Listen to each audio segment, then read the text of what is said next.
بسم اللہ الرحمن الرحیم۔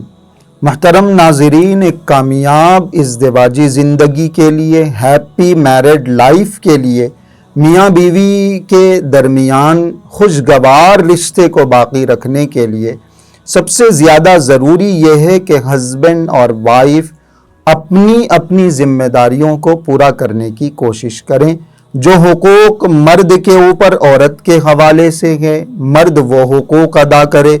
جو حقوق عورت کے اوپر، بیوی کے اوپر شوہر کے حوالے سے ہیں، وہ حقوق بیوی پورا کرنے کی کوشش کرے، وہ حقوق ادا کرنے کی کوشش کرے، تو ایک ازدواجی زندگی، میرڈ لائف کامیابی کے ساتھ گزر سکتی ہے، شاندار اور خوبصورت ہو سکتی۔ حقوق اور ریسپانسبلٹیز کی، ذمہ داریوں کی بات آتی ہے تو مردوں کو یہ تو یاد رہتا ہے کہ عورتوں کے اوپر ہمارے کیا حقوق ہیں، عورتوں کی کیا ذمہ داریاں ہیں، ان کی کیا ریسپانسبلٹیز ہیں، لیکن یہ یاد نہیں رہتا کہ ہمارے اوپر عورتوں کے کیا حقوق ہیں، ہماری کیا ذمہ داریاں ہیں، ہماری کیا ریسپانسبلٹیز۔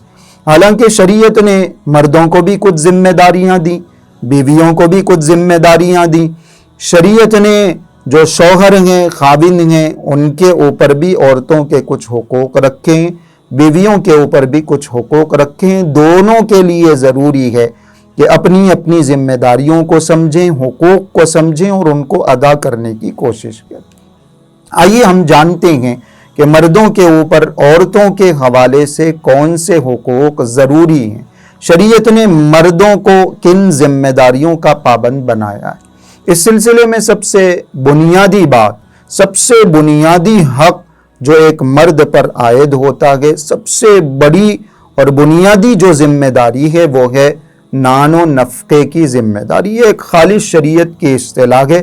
نان و نفقے کا آسان سا مطلب ہے مینٹیننس، یعنی بیوی کی جو بیسک نیڈس ہیں، جو بنیادی ضرورتیں ہیں، ان ضرورتوں کو پورا کرنا یہ شوہر کی ذمہ داری ہے۔ یہ سب سے بڑا، سب سے اہم، سب سے بنیادی حق ہے مرد کے اوپر عورت کے حوالے سے، نان و نفقے کو برداشت کرنا۔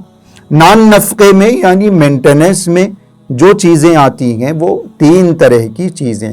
پہلے نمبر پر ہے کہ اپنی بیوی کو لباس عطا کرنا، یعنی لباس کے، کپڑوں کے اور ایسے ہی اس کے پہنانے کا انتظام کرنا، یہ پہلی ذمہ داری۔ اور دوسری ذمہ داری اس کو کھلانے پلانے کا انتظام کرنا۔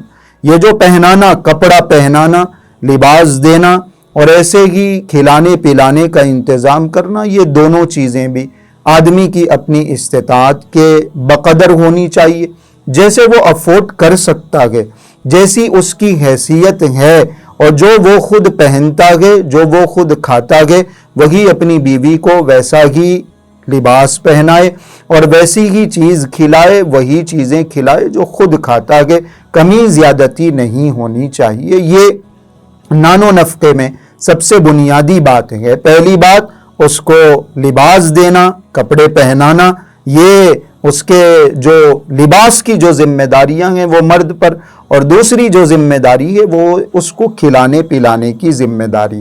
قرآن کریم کی آیت ہے، اللہ رب العزت نے ارشاد فرمایا وَعَلَى الْمَوْلُودِ لَهُ رِزْقُهُنَّ وَكِسْوَتُهُنَّ بِالْمَعْرُوفِ۔ جو بچے کا باپ ہے اس کی ذمہ داری ہے کہ ان عورتوں کو کپڑے بھی پہنائے اور ان کو کھلانے پلانے کی ذمہ داری بھی ایک اچھے انداز میں پوری کر لے۔ جیسے مرد اپنے لباس کا انتظام کرتا ہے، اپنے کھانے پینے کا انتظام کرتا ہے، ویسا ہی انتظام اپنی بیوی کے واسطے بھی کرے۔ نان نفقے میں یہ دو چیزیں۔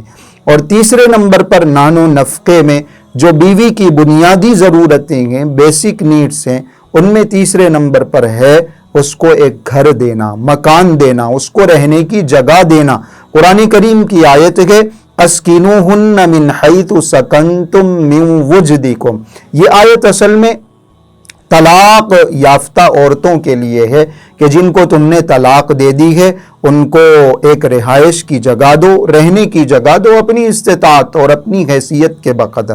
مفسرین کرام نے لکھا ہے کہ جس عورت کو طلاق دے دی گئی ہے، جب اس کے رہنے سہنے کا انتظام کرنا شوہر کی ذمہ داری ہے، تو جو بیوی خود نکاح میں موجود ہے اس کے رہنے سہنے کا انتظام کرنا، اس کو گھر دینا، مکان دینا، یہ بدرجہ اولا شوہر کی ذمہ داری ہوگی۔ تو یہ تیسری ذمہ داری ہے شوہر کی، رہنے سہنے کا اس کے لیے انتظام کرنا۔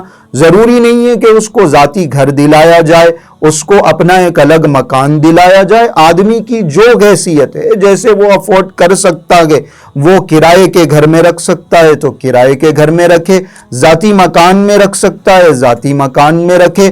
اگر ایک ہی مکان میں اس کی پوری فیملی رہتی ہے تو آخری درجہ یہ ہے کہ اپنی بیوی کے لیے ایک الگ کمرے کا انتظام کرے۔ یہ مرد کے اوپر عائد ہونے والے سب سے بیسک حقوق ہیں، سب سے بنیادی ذمہ داری ہے۔ نان نفقے کا انتظام کرنا، کپڑے اور لباس کا انتظام، کھانے پینے کا انتظام، رہنے سہنے کا انتظام، یہ مرد کے ذمے ضروری ہے۔ اس پہلے حق کا خیال کرنا ضروری ہے۔